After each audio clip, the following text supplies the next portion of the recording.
લ્યો બોલો જૂનાગઢ શહેરમાં ફરી એક વખત પંછાતડી ચોકમાં ફરી મસમોટા ખાડા ખોદવાની બોલબાલાનું ભૂત થયું સવાર જૂનાગઢ શહેરની અંદર જ્યાં ખરીદીનું હબ ગણાય છે એવા પંછાતડી ચોકમાં ચોકના ખૂણા ઉપર મહાનગરપાલિકા દ્વારા ફરી એક વખત પાછું ખાડા ખોદી નાખવાનું ભૂત ધૂળ્યું છે ત્યારે એક કોર જૂનાગઢ પંછાતડી ચોક માંગનાથ રોડ હવેલી ગલી આ બધા વિસ્તારો ખરીદી માટેનું હબ ગણાય છે બીજી તરફ આવા રોડમાં મનફાવે તેમ આડેધડ ખાડા ખોદી નાખવામાં આવ્યા છે ત્યારે આ હવે જૂનાગઢ શહેરમાં વિવિધ વિસ્તારોમાં ખાડા ખોદવાનું ભૂત ધૂણે હે તે ભૂત ધૂણવાનું કેદી બંધ થશે તેવું જૂનાગઢ શહેરની જનતામાંથી એવું ચર્ચાઈ રહ્યું છે કે હવે એક તરફ ખરીદી હબ વિસ્તારમાં આજે જે ખાડા ખોદ્યા હે એ વાહન ચાલકો તેમજ લોકોને અકસ્માત સર્જાવાની ભીતિ સર્જાઈ રહી છે અને બીજી તરફની વાત કરીએ તો એક તરફ મહાનગરપાલિકાના તંત્ર દ્વારા ખાડા ખોદવાની પૂરબહારમાં સિઝન ખીલી ત્રીજી તરફ હવે ચોમાસાનો ટાઈમ પણ નજીક આવી રહ્યો છે અને ચોથી તરફ જૂનાગઢ શહેરમાં અનેક વોર્ડમાં તેમજ અનેક વિસ્તારોમાં ખાડા ખોદવામાં તંત્ર ઉધે માથે થયું અને લોકો કહે છે કે તંત્રને ચોમાસું નજીક આવ્યું ત્યારે આ ખાડા ખોદવાનું સૂઝ્યું પેલા કેમ તંત્રને ભૂગર્ભ ગટરની કામગીરી યાદ ન આવી હવે ચોમાસું નજીક આવ્યું ત્યારે આ તંત્ર દ્વારા ઠેક ઠેકાણે ખાડા ખોદવાનું ભૂત ધૂણાવ્યું હે તે ખાડા ખોદવાનું ભૂત ધૂણાવવાનું કેદી બંધ કરશે શું તંત્ર દ્વારા આ જૂનાગઢના વિવિધ વિસ્તારોમાં ભૂગર્ભ ગટરના નામે મસમોટા ખાડા ખોદીને રાખ્યા છે તેમાં કોઈ મોટો અકસ્માત થાય તે માટે તંત્ર ખાડા બુરવાની રાહ જોઈ રહ્યું છે કે શું કે પછી આ ખાડા ખોદીને સત્તાધીશોને ખુલ્લો ફાયદો મળે અથવા તો કોન્ટ્રાક્ટરને કમાવવા માટે આ ખાડા ખોદવા માટેનું તંત્ર એ ભૂત ધૂણાવ્યું છે કે શું તેવો રનાથ લોકોમાંથી ઉઠવા પામ્યો હે લોકો કહી રહ્યા છે કે આ ખાડા ખોદવા માટેનું કારણ એ જ હોઈ શકે ખરા કે પૈસા કમાવવાનું ખાડા ખોદવા માટે મસમોટા બિલો મંજૂર કરવા માટે ખાડા ખોદાય છે કે પછી જૂનાગઢના વિકાસ માટે ખાડા ખોદાય છે તેવા અનેક વેધક સવાલો લોકોમાંથી ઉઠવા પામ્યા છે રવિન્દ્ર કંસારા જૂનાગઢ।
પાછા ખોદેલા કે નાની માના ઘર છે. આ પૈસા કમાવાનું સાધન છે ખાડા ખોદવા.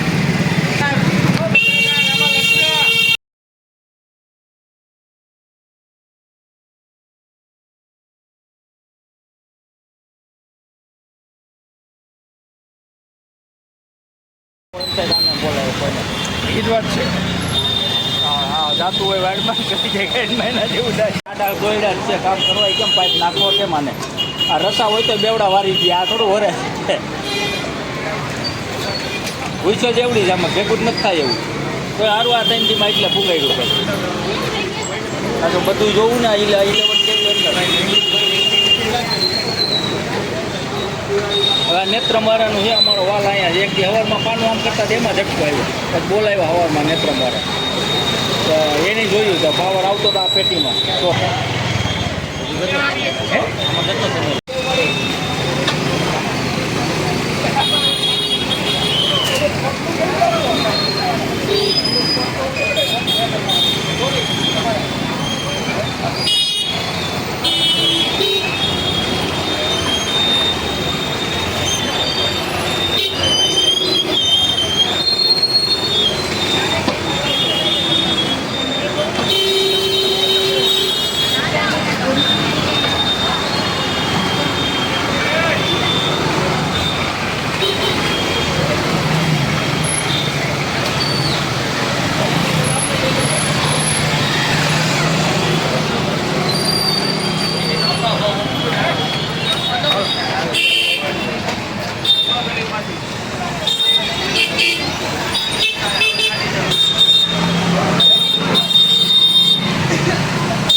તો મજા એટલે તો કરીએ મારી એટલે તો કરીએ છીએ. એટલે તમારું નામ ક્યાં દેવા મારી કેવું લાગે છે મારી શું છે આ કેવી રીતના ખાધા શું કહેશો? આજે હજી તો બધાને ભેગા કરવા અહીંયા આવે છે.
બોલો એમ નો કહેવાય પહેલા તમારા મોબાઈલમાંથી તમારા મોબાઈલમાંથી લેવો જો મારે બોલાવો કોઈને એ જ વાત છે.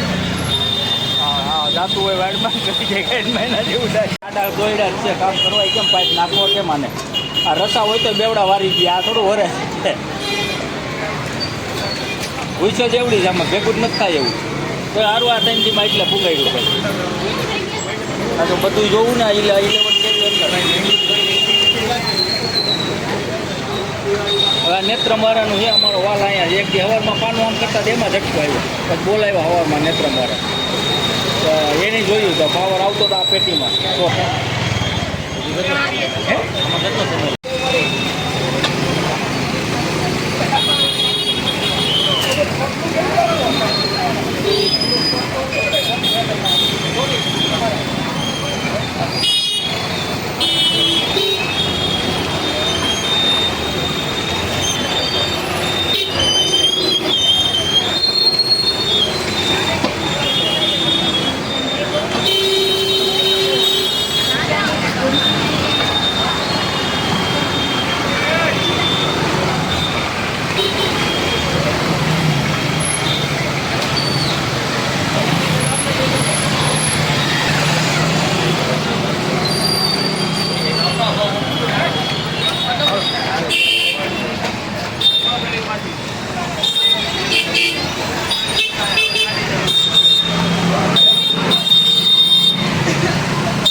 તો મજા એટલે તો કરીએ મારી એટલે તો કરીએ છીએ એટલે તમારું નામ ક્યાંથી મારી કેવું લાગે છે મારી શું છે આ કેવી રીતના ખાધા શું કહેશો આજે હજી તો બધાને ભેગા કરવા અહીંયા આવે છે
થોડી હમણાં આવું સરમો આવે એટલે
ભાઈ મારું નામ કાર્તિક છે.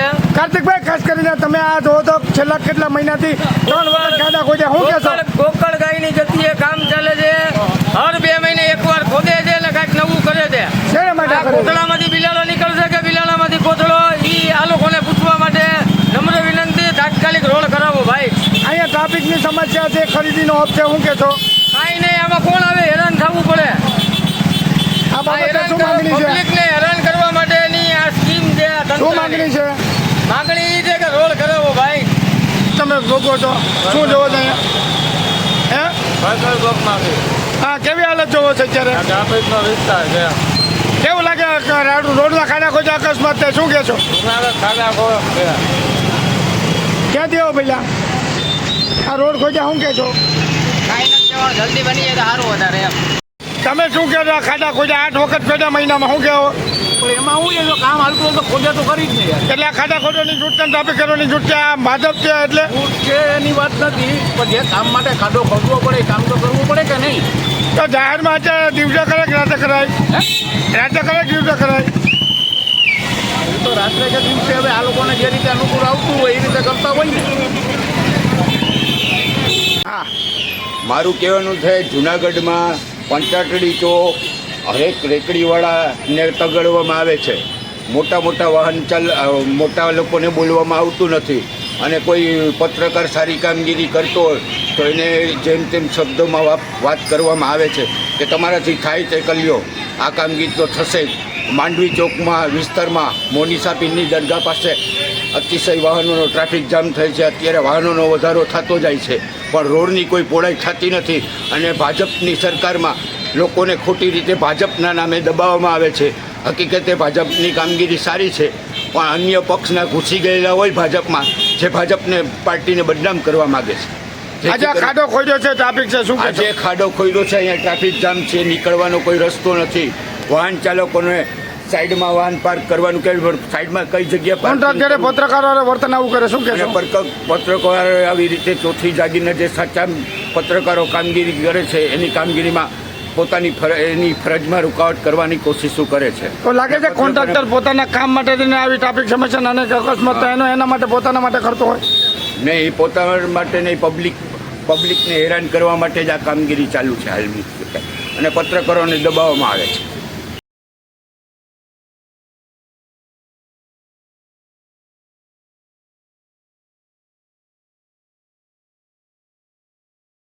પશ્ચિમ બંગાળમાં ભાજપની વધારે સીટ આવતા જૂનાગઢ આઝાદ ચોક ખાતે શહેર ભાજપ દ્વારા ફટાકડા ફોડીને વિજય ઉત્સવ મનાવવામાં આવ્યો હતો. જાલમમૂડી અને પેંડા ખાઈને વિજય મનાવ્યો હતો. શહેર પ્રમુખ ગૌરવ રૂપારેલિયા, ડોલરભાઈ કોટેચા, મેયર ધર્મેશભાઈ પહોંચ્યા, મનભાઈ અભાણી અને ભાજપના કાર્યકર્તા મહિલાઓ પણ ઉપસ્થિત રહી હતી.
પૂરો નવો મેયર છે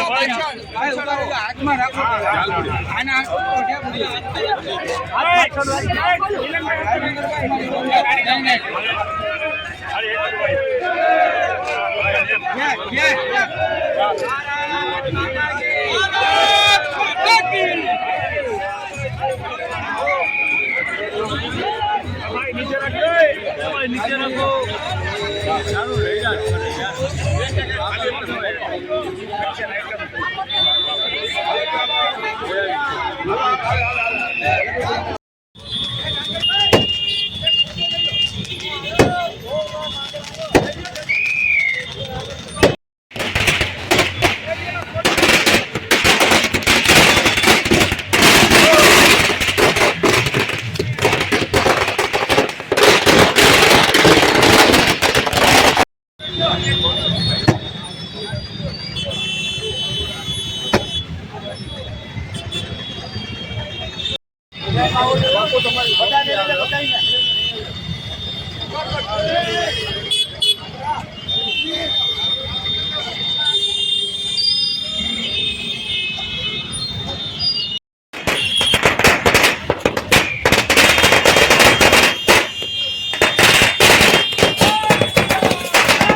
આજરોજ દેશ માટે એક ભવ્ય વિજય થયો કે દેશની આઝાદી બાદ એક જંગલ રાજનો આજે નાશ થયો છે. પશ્ચિમ બંગાળમાં જ્યારે ભગવા રાજનો ઉદય થયો છે, આ ચૂંટણી એક માત્ર રાજ્ય પૂરતી નહીં પરંતુ સુરક્ષાની દ્રષ્ટિએ, દેશની સીમાઓની દ્રષ્ટિએ આ આખા દેશની ચૂંટણી અને આખા દેશને અસર કરતા ચૂંટણી હતી. ત્યારે આજરોજ ભારતીય જનતા પાર્ટીનો દેશ આઝાદ થયા બાદ પ્રથમ વખત જ્યારે ભવ્ય વિજય પશ્ચિમ બંગાળમાં, આસામમાં, પોંડિચેરીમાં થયો અને ગુજરાતમાં પણ એક ઉમરેઠ સીટ ઉપર પણ એક વિજય થયો, ત્યારે આ એક ભવ્ય વિજયને આજથી 40 વર્ષ પહેલા અટલ બિહારી વાજપેયી કીધું હતું કે અંધેરા છટેગા, કમલ ખીલેગા. આ પ્રમાણે આજે બંગાળમાં કમળ ખીલ્યું છે અને બંગાળમાં આ કમલ ખીલવાનો ઉત્સાહ આજે આખા દેશભરના તમામ કાર્યકર્તાઓમાં જ્યારે જોવા મળે છે. ત્યારે જુનાગઢ મહાનગર ભારતીય જનતા પાર્ટીએ પણ વિશેષ એક કાર્યક્રમ કરીને જ્યારે બંગાળની પ્રખ્યાત ઝાલમુડી છે, એક મીઠાઈ છે અને ફટાકડા ફોડીને કાર્યકર્તાઓની વચ્ચે જ્યારે ઉત્સવ ઉજવ્યો છે, ત્યારે સમગ્ર દેશને આના ખૂબ ખૂબ અભિનંદન પાઠવું છું. અને આ જીત છે વિકાસની જીત છે, આ જીત છે તમામ ભગવાધારીઓની જીત છે, આ જીત છે જંગલ રાજની સામે જે વિકાસની રાજનીતિની જીત છે, નરેન્દ્રભાઈ અને અમિતભાઈની જીત છે. ત્યારે આ જીતને સૌ કાર્યકર્તાઓ સૌ વધાવીએ છીએ અને આગામી દિવસોમાં જે પ્રમાણે પશ્ચિમ બંગાળ સિવાય તમામ દેશના ખૂણે ખૂણે નરેન્દ્રભાઈ અને અમિતભાઈના વિકાસના ફળો દરેકને ચાપવા મળ્યા છે અને સુરક્ષાની દ્રષ્ટિએ પણ જે લાભો મળ્યા છે, તમામ લાભો પશ્ચિમ બંગાળની પણ જનતાને મળશે એવી મને અપેક્ષા છે, આશા છે. અસ્તુ. ભારત માતા કી જય. ખૂબ ખૂબ શુભેચ્છાઓ.